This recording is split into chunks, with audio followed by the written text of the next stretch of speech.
Ladies and gentlemen, welcome back to the most exciting and most important chess tournament of 2026. Of course, I am talking about the candidates, a double round robin tournament, the winner of which will go on to challenge for the World Championship later on this year. We've got the Open and we have the women all playing together at the same time. The women started with 4 draws yesterday. Yesterday was round number 1. I will make a playlist in case you want to watch from the very beginning. The men, though, they were swashbuckling. All right, Fabiano Caruana got a win, Pragg got a win, Sindarov got a win.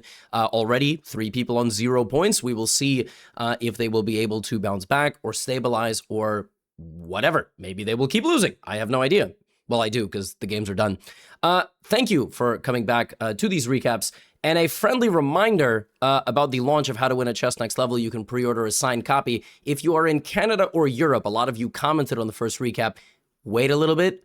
I'm going to try to get this thing available for all of you as well, so you don't have to pay crazy shipping costs. But if you're in the US, I'm going to put the top line of the description. You can pre-order an autographed copy. Yes, I'm autographing it. Me, not anybody else. All right? Not AI, not a robot, but yes, it is me. Let's go. All right, quick intro today. Let's get into the games. Andrei Esipenko versus Hikaru Nakamura. Both guys on 0 points. Both guys lost in the first round. And kind of funny that the game begins. You'll notice, by the way, Hikaru has black again. So he actually starts the candidates with 2 black games in a row. That's just random. But that does mean that in the next half, he will have 2 white games, which is significant as you try to climb back into the standings. What's funny about this game is that we have the exact same opening. So Andrei plays c4. Maybe he was expecting Hikaru to play a more combative reverse Sicilian, c4, e5. I mean, if you can play the Sicilian, whether you're playing with black or with white, it is the most combative approach. But Hikaru just goes to the Queen's Gambit, and actually we get a position that we had in yesterday's game. Hikaru could play d4, and then play knight c6 and bishop c5. Although in that game, he played knight e7 with the bishop on c5. So now if he committed to this move d4, we would get another reverse Benoni. We would get this kind of pawn structure that he had in the Fabiano Caruana game. Clearly, Esipenko did his homework. He was like, well, he's probably going to play into this. But Hikaru didn't do that. He played c5. Now, at the master level, these positions with c4, g3, bishop g2, and like this, and then, black playing like this, they're so hard to crack through black's defenses. I have played this with white. I mean, I'm not anywhere near Esipenko's strength, but I have great difficulty proving any sort of opening advantage. Hikaru plays c5, and now white generally should either take this pawn or go here, because if he castles, black will push, will have central pawn support, and white is going to be a little bit cramped. So Esipenko captures, and now generally black will play pawn takes d5, white will then castle and play d4, and break the center like that. Hikaru, though, plays knight takes d5. Knight takes d5 is a bit of a strange move because now the knight will have to move at some point or trade here, and this bishop will come alive. And this pawn did not block the bishop and did not help develop the light squared bishop like this. So it's not the most popular approach, but it's completely fine. And white will try to play knight c3, will try to play d4, open up the position for the bishop, and this is what white is banking on. So we have castles. And now Hikaru spends 12 minutes remembering how to move his pieces because he plays bishop to e7. Maybe he forgot how bishops move. Maybe he forgot that the knight can go like this. No, but joking aside, the reason why he spent time here is that knight c6 will allow white to play d4 faster, and then this trade will hit the knight. And that's actually what white is relying on. White is relying on trading this and trading off the knight like that to give black a weakness. So Hikaru just kind of plays bishop e7 because there are certain nuances in the position. White's best move now is to play knight c3 and then d4. Esipenko just plays d4. So he actually lands a knight in the middle of the board anyway, does not care. Clearly, he has that beautiful Catalan bishop, the light squared bishop on g2, applying pressure to the diagonal, castles by black, and now Esipenko plays queen b3. So, I mean, white's position is looking very pleasant. He's just going to play rook d1, pawn to e4, knight c3, develop his bishop, put some pressure on this queen side. Black has problems developing his light squared bishop. Not just problems, massive problems, because if he plays e5, he hangs a knight. He will win this back, but b6 also destabilizes the diagonal. Yeah, Hikaru at this point is like, well, I'm going to move my knight anyway, and I'm going to play through this position. Now, at this point, black's winning chances in this game are literally 0. I do mean literally. Like, I mean, unless Esipenko goes to the toilet, gets locked in there, falls asleep, loses on time, I don't know. Black does not win these positions, ever. at grandmaster level. I mean, white would have to do something completely catastrophic. White would need to be in a situation where he has to win. He cannot make a draw. Like, he's being held hostage or something. Like, you like do something really... Otherwise, black cannot play this for a win. You might be wondering why, because you know, something like 3/4 of the audience is below the level of 1200. That's not an insult. That's statistics. And you might be wondering, like, well, how? White has a very pleasant position. White is going to apply pressure to black's queen side for the entirety of the game. And due to the symmetry on the other side of the board, there is no target in white's position that black can attack. So black will just be playing defense the whole game. And that's kind of what happens. So he pushes his knight back, and he plays this move h3, which is a nice move. Just, you know, you always go king h2, you get off of this diagonal, you can advance with f4 and e5 potentially. g4 is just sort of covered. You make a waiting move. Now he centralizes his rook. Now he actually allows Hikaru to double his pawns, because it would open up the rook targeting the bishop and lose that pawn. And this pawn for black just sucks. It's a bad pawn. He's got to try to move it forward. He has to play around it. He has a much more pleasant position throughout. He offers a queen trade because he just, again, he just wants to play against this pawn. He wants to play rook d6. Hikaru doesn't trade the queen. Yesipenko ends up putting his knight on c4. Hikaru trades the bishop for the knight. Why? Because by getting rid of this piece, white now does not have a piece that plays on dark squares. And by piece, I mean bishop or knight, right? White will try to play rook c1 and attack this pawn and this pawn, but if black can play e5, c5, and like a5, the white bishop is actually not going to be able to target any of those things. And that's what Hikaru does. He doesn't have a very pleasant position, but he's always threatening to plant a rook in the middle, double up behind the rook. Even if he got his knight there, his position would actually be fantastic because the white bishop would be utterly useless. Yesipenko tries his best. He tries to target. Now, for reasons I don't fully understand, right here, Hikaru sacrifices a pawn. He forces an endgame where even though he's going to be a pawn down, it's a total draw. I mean, he didn't have to do that. He could have just played passively. He could have played like rook here. And the idea there is that, you know, losing this pawn, he doesn't quite lose it because this is under attack. But he goes here and in kind of like a fashion that's, you know, very typical of Hikaru, he activates the knight. He could have also went to c5. But we get an endgame that looks like this. And this is a draw. The computer says it's +1. But that's because of this pawn. It's just an extra pawn. I defended an endgame that looked very similar to this against Julian Song in my over-the-board game, where he tried to promote the a-pawn, but he just can't. If the rook is on the other side, totally different story. So if this is the position, this is completely winning for white, because the rook cannot leave, and the king will walk that way. Or this king will walk that way, and this king will walk that way. So it is very important where the rook is. Rook behind the pawn, pushing it forward, very different than rook in front of the own pawn. And Yesipenko tries his best. He kind of, you know, he tries to run his king over. He actually loses a pawn in the process, and he's trying to promote. He loses 2 pawns, but it's just not, you can't. The rook is always going to be there in time, and it takes 51 moves. But the players agree to a draw because Hikaru will either run his pawn or play g5, and even though Yesipenko can win all his pawns, now the king will make it over, and this will be a draw. So a bit of a nothing game. I mean, a game where Yesipenko applied a little bit of pressure. I think he will be happy overall, but really an effortless draw for Hikaru, who, if he had not lost yesterday, would have had a very chill start to the candidates. He can't go crazy yet. It's only round 2.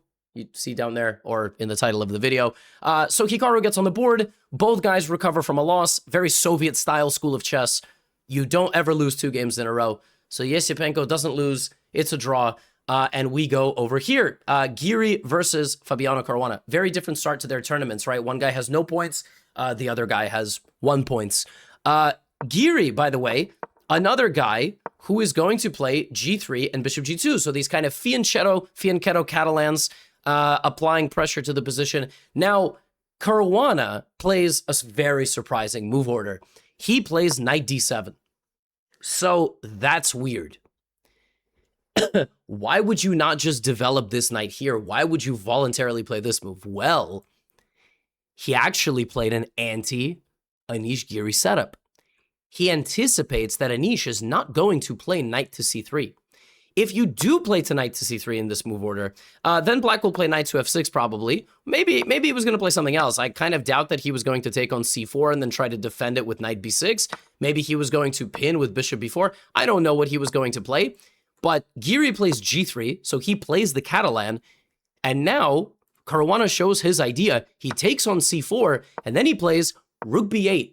So he gets out of the way immediately of this Catalan bishop and prepares the move b5, defending the pawn on c4. Some deep prep here from Caruana. I really wonder what he was going to play if Anish Giri had played the move knight c3, because then his knight looks pretty stupid on d7, but he kind of predicts that Giri goes for this and then takes the position to very strange territory. The problem is Anish Giri knows everything, not like in the universe, but I mean like in openings. And he plays a4 stopping b5 because then he would take it. So now we have b6 with the idea to put the bishop on this diagonal or this diagonal. And Anish Giri knows the best move here. The best move here is very difficult to find unless you have very high understanding of chess. The best move here for white is knight f to d2. No beginner, no intermediate, maybe not even a master level player is going to find this over the board. The point is you want to take on c4, and then you want this knight to develop to either c3 or even to a3, where it would support that knight and maybe even go to b5. Very deep idea. Much better than playing knight bd2, actually, because this knight is clumsy in this structure. And so that is exactly what happens. The guys play exactly what they want. We have a check. Then he takes this knight to remove that knight from its active position because it was under attack. And now both guys castle. So this is the position from the opening. And Anish Giri has a 20-minute time advantage, clearly demonstrating excellent prep. And now using his pawn that was very passive to break the queen side. And here, I mean, white's position looks fantastic. When I saw this opening, I was thinking, I mean, this is Giri 101, bishop pair, active pressure on the queen side. Like, this is a typical Anish Giri position, and Fabiano has to defend himself here. And he does. He finds the best move. It can be a little scary, but he responds with c5. He pushes back against the bishops. And what makes this position a little bit strange is that after pawn takes c5, black has to respond with the knight. If he doesn't respond with the knight, then the bishop goes back, and white has this outside pass pawn, and the promotion square is defended. And it just does not feel comfortable in the long run to deal with the rook, the other rook, the queen, these long-range pieces that are going to hit this side of the board. Doesn't feel very comfortable, and you would be taking back with the knight. Anish goes here, and now Fabi plays this emphatic move, knight to f5. And this move is daring Anish to play the most aggressive move in the position, which is the move d5. Now, this is the thing about Anish Giri. The reason I did not put Anish Giri extremely high up on the tier list of players to win this candidates is a little bit similar to Wei Yi. He does get very good positions from the opening, but there are times in these games he needs to put the foot on the gas, and there are one or two critical moments to add more pressure to the opponent's position, and he doesn't always play the best move. Now, it's very easy to sit here and say, look, Stockfish says to play d5. Actually, technically, it's Torch. But d5 is the most emphatic move. Instead, a move that allows a liquidation is knight to b5. Knight to b5, white still has traditional pressure, because after this trade, white's position is very nice. He's going to bring his rooks to c, to d, to a, his bishop. That pawn is weak, but Fabi just puts his knight here. And very similar to the Hikaru game of knight versus bishop, like the bishop is beautiful, but it doesn't have a single target. And the pawn structure is symmetrical, and very similar to the Hikaru Yesipenko game. If there is no target in a symmetrical pawn structure, you're not going to attack anybody. And, well, even though it's very unpleasant, Fabi just gets a beautiful defensive setup on the dark squares, and Anish Giri gets absolutely nothing, and they make a draw. And this is what, in my opinion, will prevent Anish Giri from winning this tournament over the course of 14 rounds. Well, he only has 12 to go, but, the position that he got from the opening was full of life. Full of life, bishop pair, a lot of pressure, but knight b5 allows two trades. And, if Anish had won d5, Fabi would have had questions to answer. He would have had to go e5 and try to get this square. And then white would need to play rook e1 so that knight d4 could, of course, be met with e3. But, this is a very rich position with a lot of possibilities, very locked structure, but white gets his pass pawn, maybe black creates a blockade, white plays e4, and slowly tries to apply pressure, like knight c2, knight e3, maybe some a5, maybe the bishop comes out over here, or maybe you trade it. Position is full of life, but before I even knew it, the game just petered out to a draw, and I was like, okay, well, Fabi's going to be very happy. I mean, Fabi got slightly unpleasant position from the opening, and then defended it, and that's it. And Anish Giri also bounces back from a loss. So everybody who lost did not lose this round, right? So now, before we go for the rest of the game in the open, I would like to show you this game between Divya Vaishali and Vaishali. This was a question posed yesterday in the audience because players from the same country play each other in the early rounds. And they do this because they assume players who... They basically are assuming that if players play each other at the end of a tournament from the same country and somebody needs to win, the other person will lose to them on purpose. I mean, that's kind of insane, but like, that's why they are pairing all the Americans first and they pair the Indian players. So yesterday, Divya played Anna Muzychuk, but she should have played Humpy. So Divya's first two opponents are supposed to be from India. I guess Vaishali's pairings are slightly different, but she will play, well, she doesn't have an Indian to play anymore, basically. That's the way it works. So there you go. Interesting stuff.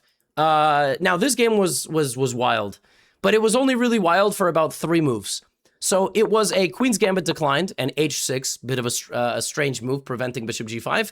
The problem with this move h6, I played it myself as black, is that it is an utter waste of time against white's very simple setup of trading in the middle and then playing bishop f4, knight f3, e3, bishop d3. And lo and behold, that is exactly what Divya does. And now basically black just has a pawn on h6 for absolutely zero reason. Although, you know, the pawn moved, so it wasn't under attack. But I played this way as black, and I did not have a very good time. Now, the players are just developing a typical Queen's Gambit. White tries to play a minority attack with a4, b4, b5, maybe knight e5, maybe f4. Black is solid, looking for a couple of important trades in the position. There you go. You know, Divya begins the queenside pressure of the Queen's Gambit. I mean, Divya at this point just decides that she's really bored and she wants to move a horse around a lot, so she plays knight a4, knight c5, knight a4, knight c3, knight e2, knight f4. That's just typical Queen's Gambit stuff.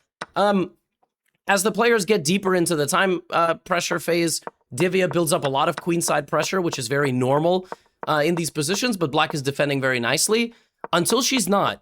So Divya here almost lulls her opponent into this, and this is the only way Vaishali's going to lose points in this tournament, is getting into time trouble. So Vaishali plays knight e4. She didn't have to play this move at all. Like, there was no need to play knight e4, but I think maybe she thought her position was getting unpleasant, but she could trade on f5. Plays knight e4, forces the issue here with the knights. And Divya plays rook b7. Rook b7. And all of a sudden, she's completely winning, because Vaishali cannot actually take the knight, as queen f7 is a mate. So rook b7, Divya Deshmukh just has a mate on the board. It's coming. Like, Vaishali here had calculated knight to g5. I think this was maybe the idea, knight to g5. This is the point. You defend f7, you hit the queen, and black is threatening rook takes knight, followed by this. It looks like everything is working, but it's not. Because white here can play the move that I highlighted, which is queen g4. And after queen g4, black will lose a pawn, and it's a really important pawn because it's the outside pass pawn. It's the A pawn, and white is just completely winning because from there, after this trade, white can just win the rest of the pawns, and white can also walk the king to b4 and then promote the pawn. Queen g4 wins the game on the spot. Divya thought her move was also winning on the spot because of the following sequence. Queen g3, which is given a double question mark by Game Review because it doesn't win the game. Why does it not win the game? Divya thought she was winning after rook c5, check here, rook b8. Shut the game is over. She's going to win the queen. She's going to win the queen, obviously. It's right there. She's winning the queen. And she's mating. She forgot about this. Rook c1, king h2, and Vaishali sacrifices the queen! Queen takes h3. What a move. And it's not mate, but she wins back the queen, and the game immediately ends because it's just a rook endgame. It's just a drawn rook endgame. Now, they could have played this on, but I think they both were like, look, nobody's going to lose this. Insane turn of events. Divya was just, it was a 50-50 here. She had 50 seconds to make her decision. One of these two squares,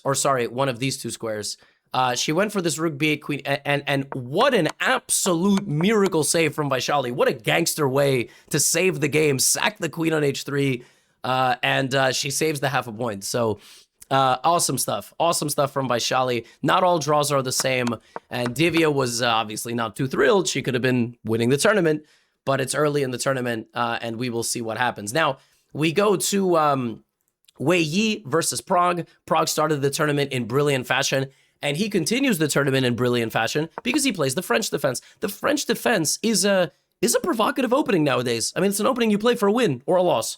It's very provocative. Wei plays the most principled approach, which is knight c3, and now knight f6, classical variation. The winnower with bishop b4 is a little too spicy to play this early, plus when you're winning the tournament. This leads to much more stable positions. Also, you might recall Ding Liren played this in the World Championship match. I'm sure Wei Yi and Ding have talked about this a little bit. Bishop e7, all of this has been played many times. Now black has options, a6, lost, short castle, etc. He plays a6 to play b5. Now a weird move from Wei Yi, not the most popular move. I'm going to go to the database real quick. Yeah, white here usually takes on c5 or plays bishop e2. The move that he chooses in the game is bishop d3, which is a move. Castles, castles. But short castle is weird. You know, normally after this, in a lot of these positions, you know, you're taking on c5, and then you're long castling and you're playing for h4, h5. This is what you're doing with white.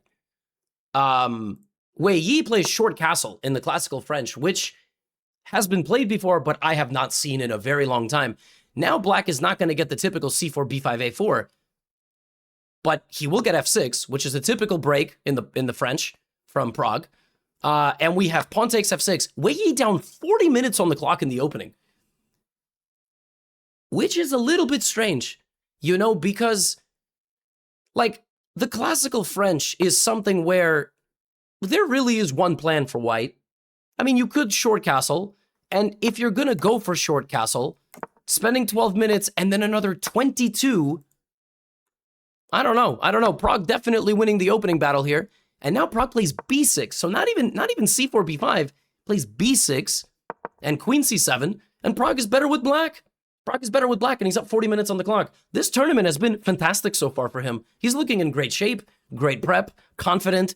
A lot of still questions about Wei Yi. Yesterday he had kind of a non-game with black.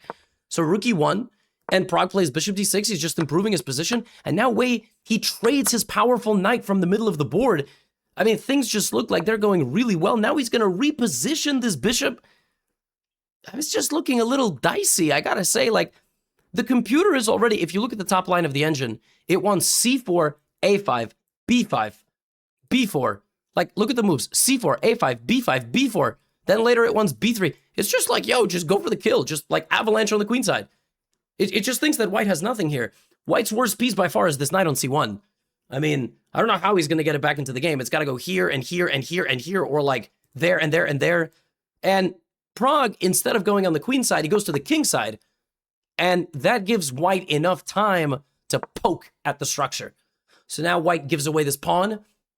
And if you take it, I'll open up the center and I'll win this pawn back. And even though Pragg gets a beautiful setup, it's not enough. And Wei Yi just has enough resources here. Had Pragg just gone for this, could have been a very different story. But because he maintained the tension, and now he tries to close the position, Wei Yi gets in just quick enough to trade off enough pieces, and the game ends. I mean, the game's over, right? Opposite colored bishops. So even though Pragg is able to win a pawn with black, opposite colored bishops, very drawish, no way into the position, and the players make a draw. So this was a weird game from Wei Yi again, and it was a good game from Pragg. It's early in the tournament that I wouldn't call this a missed opportunity, but yo, if Pragg went c4 here, and Wei Yi played this knight d1 idea, or, you know, let's say he would have went bishop f3, b5, like, I don't actually know. I mean, the position is really bad for white. It's really bad. It's not losing, but like, you know, Pragg would have been calling the shots, man. Like, look at this position. You know, Wei Yi can try to play some sort of knight g4, and then Pragg would have gone c3. And I think Pragg just like, you know, again, it's early in the tournament. You don't want to kind of like just go crazy, but he had it. I mean, he had a great opening here. And, you know, Wei Yi makes 2 draws to start. It's normal, 1 point out of 2. It's chill.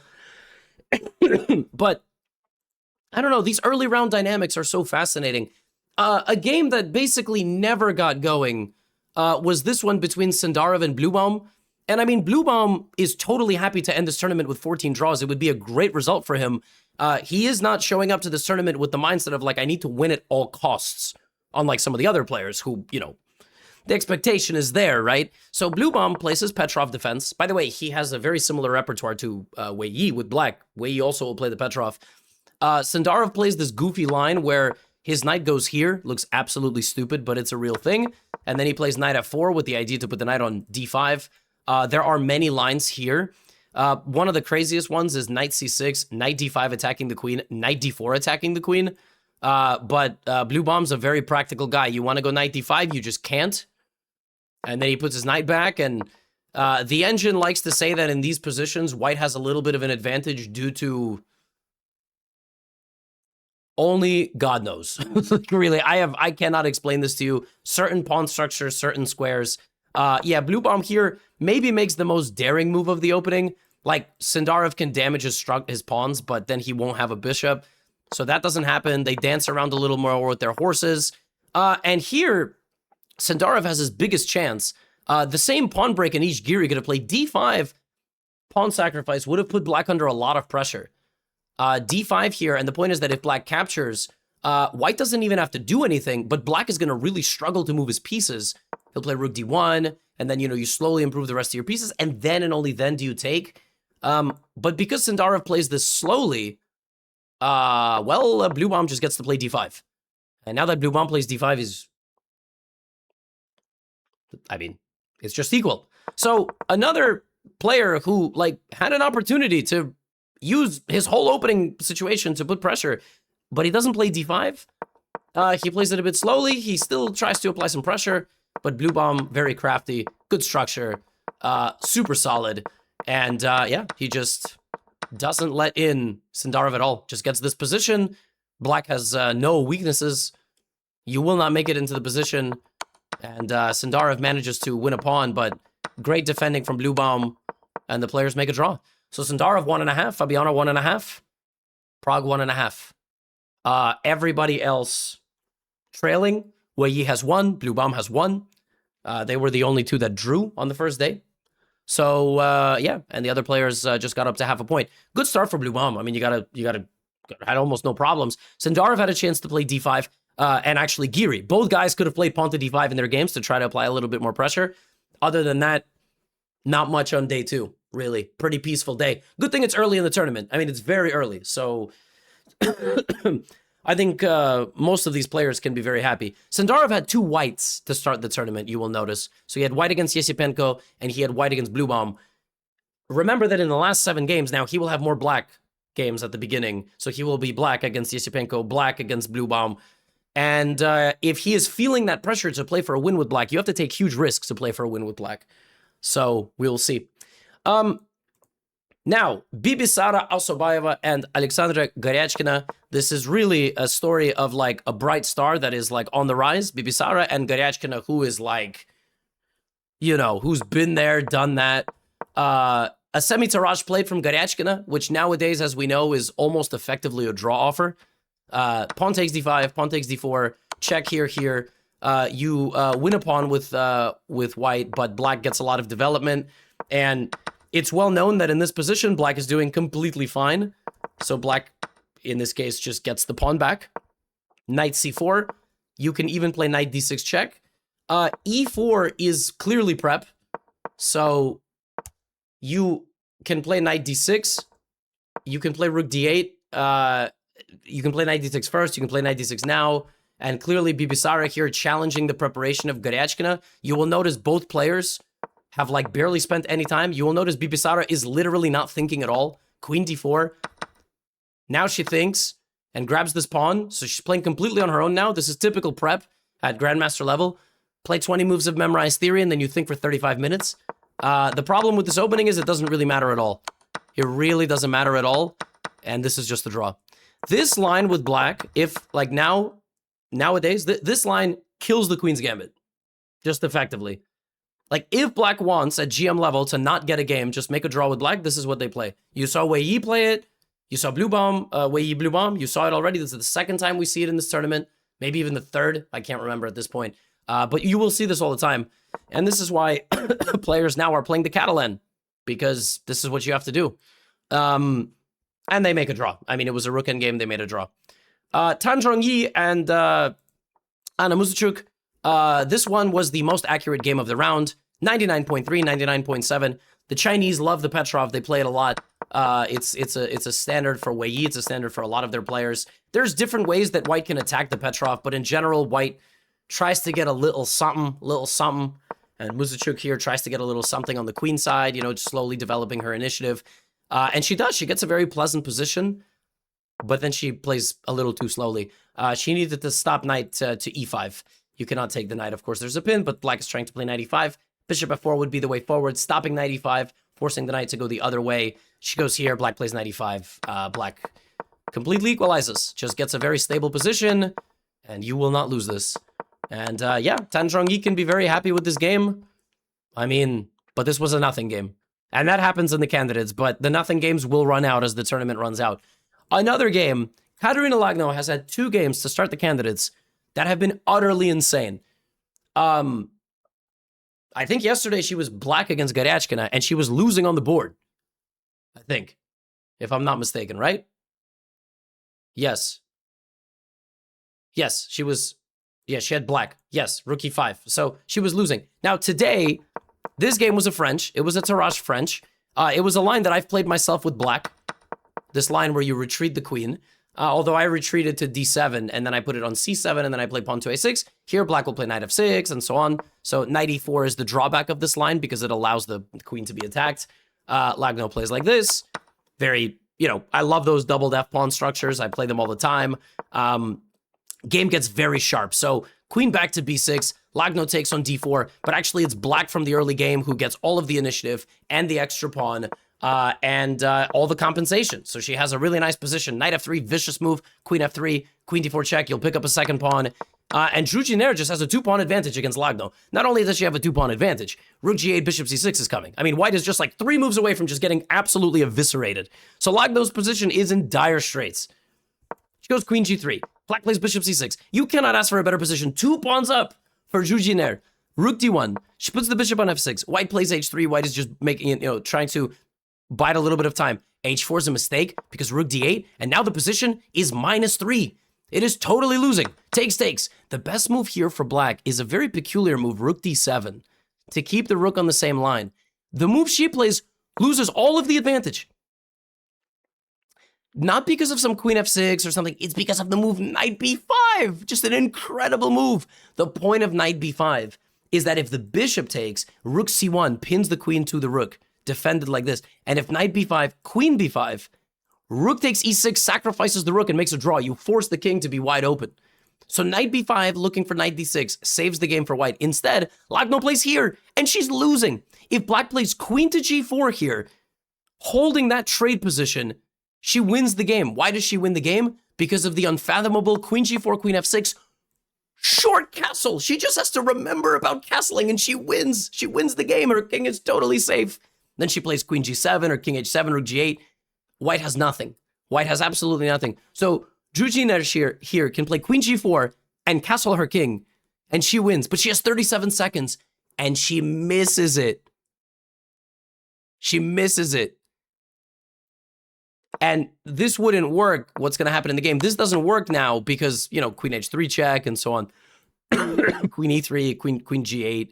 So now Lagno sacrifices her rook and forces a draw by perpetual check, ending the game. So Lagno could have started the candidates with 2 losses. She was lost on the board against Goryachkina, a 2-move tactic. Zhu Jiner, 2580 feet, a monster, the highest rated player of the women. She's had the best year plus of all the women. 2 pawns up. I mean, in the candidates, when you get a position that's good, you gotta convert them. And so, I mean, this was the best position of the round, obviously. The gentleman had like plus 0.7, right? But Lagno centralizes her pieces and just at the right moment sacks the rook. And you see, you know, Zhu, she played this move with 3 seconds on the clock. She almost lost the game on time. So tough game. Both of them have 2 draws to start the candidates. Obviously very different. Let's check in on the standings real quick. Obviously nothing to write home about just yet. The women's candidates have been all draws so far. Nobody has won a game. Divya was close. Zhu Jiner was close. Goryachkina had a win on the board. And in the open, Fabiano Caruana, Sindarov, and Pragg. But it's early days, and we will see. It can all shake up still. That's all I have for you today. Once again, friendly reminder about this. You can pre-order it. They will stop accepting orders at some point because they got to count it up. So if you want an autographed copy of this book, pre-order it. For Europe, for Canada, we're working on it. Don't pay $50 in shipping costs. Don't do that. Wait a little bit. We'll get that for you as well. That's all I have for you today. Get out of here.